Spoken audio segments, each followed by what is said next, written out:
புடிவாதமானே ஒரு கடிவாளம் போட்டேன் மலை நாட்டு தேனே ஒன்ன மடி மேல சாச்சேன்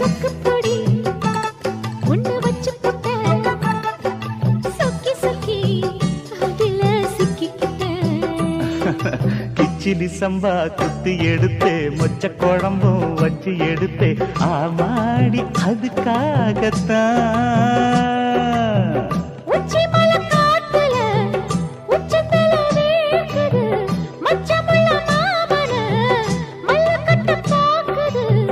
பக்கம் வந்து வருசு பார்க்கவா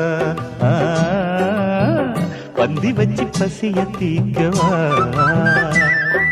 கிச்சிலி சம்பா குத்தி எடுத்தே மொச்ச குழம்பு வச்சு